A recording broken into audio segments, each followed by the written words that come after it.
अगर साधारण मनुष्य के प्रेम का तुम विचार करो तो बहुत चकित हो जाओगे। उसके प्रेम में इतनी कीचड़ मिली है, उसके सोने में इतना कचरा मिला है कि सोना तो 1% होगा, 99% कचरा है।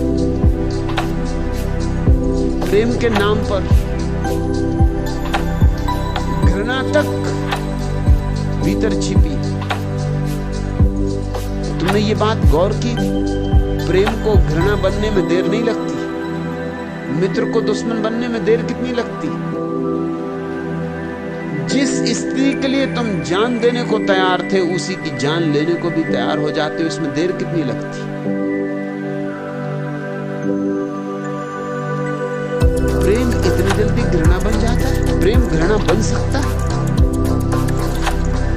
और अगर प्रेम घृणा बन सकता है तो कैसा प्रेम? प्रेम घृणा नहीं बन सकता। फिर जो घृणा बन जाता है वह प्रेम था ही नहीं, कुछ और घृणा ही थी। प्रेम का मुखौटा लगाकर नाटक कर रही थी। प्रेम के नाम पर तुम शोषण कर रहे हो, प्रेम के नाम पर तुम एक दूसरे का उपयोग कर रहे हो, प्रेम के नाम पर तुम एक दूसरे की मालकियत कर रहे हो, प्रेम के नाम पर राजनीति है, कूटनीति है। प्रेम बड़ा लुभावना शब्द, बड़ा प्यारा शब्द, खूब उलझा लेता। जिससे भी तुम कह देते हो मुझे आपसे बहुत प्रेम, वही आपकी बातों में आ जाता। तुम्हें खुद से भी प्रेम नहीं है, तुम्हें और किससे प्रेम हो? तुम कहते हो हमें अपने बच्चों से प्रेम है, अपने बच्चों से तुम्हें प्रेम नहीं है। अपने हैं इसलिए प्रेम, मेरे हैं, अहंकार का हिस्सा है तुम्हारे, इसलिए प्रेम। और अगर तुम्हारा बेटा प्रधानमंत्री हो जाए तो बहुत प्रेम पैदा हो जाए, और तुम्हारा बेटा अगर डाकू हो जाए और कारागृह में चला जाए तो तुम जाके अदालत में घोषणा कर दोगे कि मैं इंकार करता हूं कि मेरा बेटा है। प्रेम समाप्त हो जाए। तुम्हारा प्रेम भी अहंकार है, तुम्हारा प्रेम भी उतने ही दूर तक है जहां तुम्हारे अहंकार को सहारा मिलता, सत्कार मिलता, सम्मान मिलता। इस प्रेम के अनुभव के कारण लोगों को भी बात जज जाती है कि प्रेम पाप है, मगर ये तो प्रेम का अनुभव ही नहीं। कंकड़ पत्थर गिनते रहे और कहने लगे हीरे पाप, हीरों का तुम्हें अनुभव नहीं। प्रेम का थोड़ा अनुभव करो। प्रेम बड़ी अद्भुत घटना है, साधारण नहीं है, अलौकिक। इस पृथ्वी पर स्वर्ग की छोटी सी जो किरण उतरती है उसी का नाम प्रेम है। इस अंधेरे में रोशनी की जो थोड़ी सी झलक उतर आती है उसी का नाम प्रेम। इस पथरीले हृदय में जो थोड़ी आर्द्रता आ जाती है उसी का नाम प्रेम। प्रेम का अर्थ है मैं किसी के जीवन में आनंदित हूं, किसी के जीवन से आनंदित हूं, अकारण। प्रेम का कोई कारण नहीं होता। कारण हो तो मोह और अकारण हो तो प्रेम।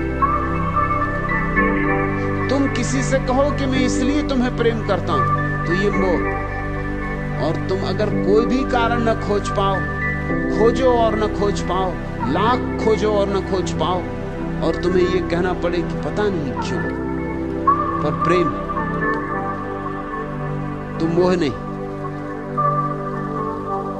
प्रेम जैसे आकाश से उतरता है, पृथ्वी में उसकी जड़ें ही नहीं होती।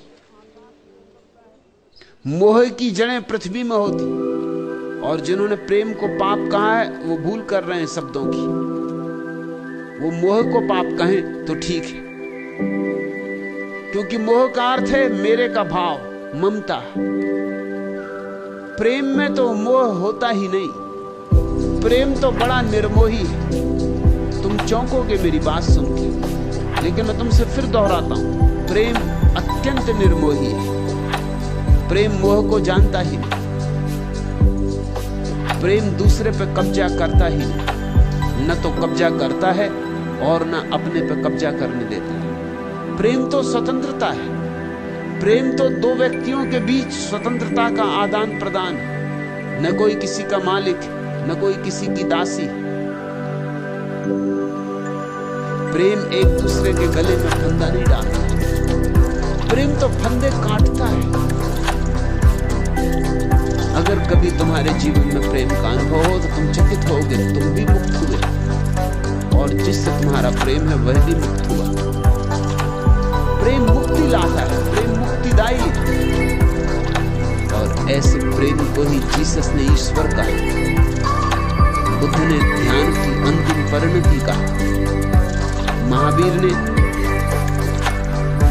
कैवल्य का स्वभाव कहा। इस प्रेम को पाप नहीं कहा जा सकता। तुम्हें पंडितों, पुरोहितों की, संतों, महात्माओं की तथाकथित संतों महात्माओं की बातें जच गई क्योंकि तुम्हारे अनुभव के अनुकूल पड़ गई। तुम्हारा अनुभव ही गलत है। तुम्हारा अनुभव कंकड़ पत्थरों का है। और जब संतों महात्माओं ने कहा कि सब हीरे कंकड़ पत्थर हैं, तुम्हें भी बात जची की बात तो ठीक ही। और तुम्हारी जिंदगी का प्रेम का जो अनुभव है इतना दूषित है, इतना धुआं धुआं है, ज्योति का तो पता ही नहीं चलता, बस धुआं ही धुआं। कि जब पंडितों ने कहा कि आंखें खराब होती धुएं से और पीड़ा ही पीड़ा मिलती है, सुख मिलता कहां, तुमको भी बात जची क्योंकि यही तो तुम्हारा भी अनुभव है। लेकिन मैं तुमसे कहता हूं, प्रेम निर्धूम शिखा है। प्रेम से धुआं पैदा नहीं होता। हाँ, प्रेम में जो कचरा है उसके जलने से धुआं पैदा होता है।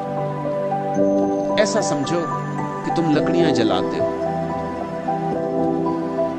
कब धुआं पैदा होता है, कब धुआं पैदा नहीं होता, तुमने विचार किया? लकड़ियों के जलने से धुआं कभी पैदा नहीं होता। अगर लकड़ियां सूखी हो, अगर उनमें पानी ना हो भीतर, अगर गीली ना हो, तो लकड़ियों से कभी धुआं पैदा नहीं होता। अगर लकड़ी सच में ही सूखी हो, पूरी सूखी हो, उसमें रत्ती मात्र भी जल का अवशेष ना रहा हो, तो जरा भी धुआं पैदा नहीं होता।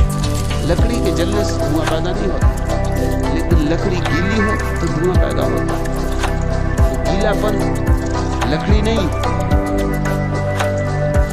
विजाती है।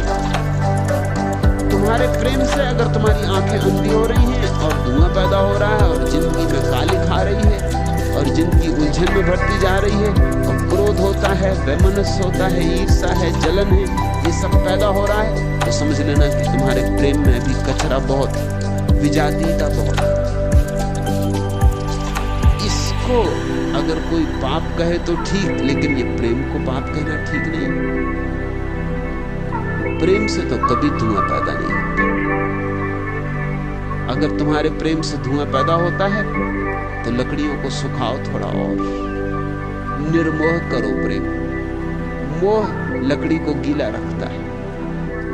निर्मोह करो प्रेम को, अनासक्त करो प्रेम को। प्रेम को घृणा से, ईर्ष्या से, जलन से मुक्त करो और फिर तुम हैरान हो जाओगे कि प्रार्थना की जरूरत ही ना रही, तुम्हारा प्रेम ही प्रार्थना बन गया।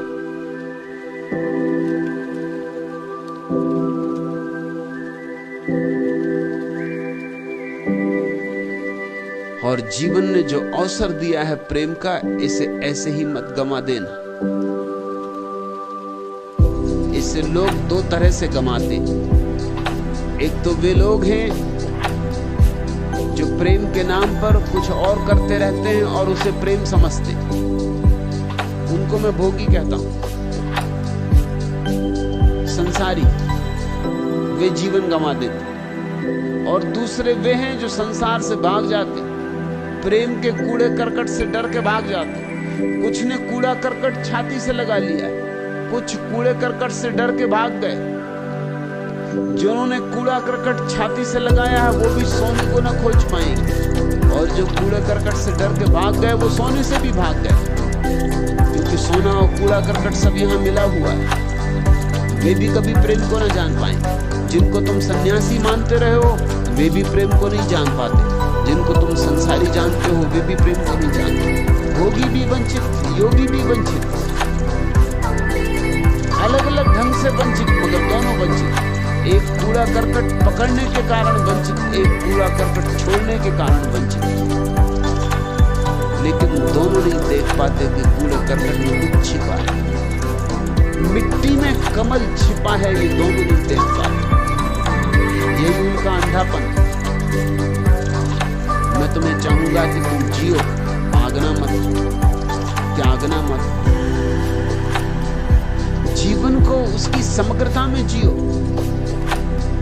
जीवन के सारे रूपों में जीवन को जियो। हाँ, इतना ही ख्याल रहे कि जो रूप तुम्हें कष्ट दे, जानना कि उसमें निखार करना है। छोड़ना नहीं, निखार करना है, त्यागना नहीं। उसमें कुछ गलत है, उस गलत को रूपांतरित करना है।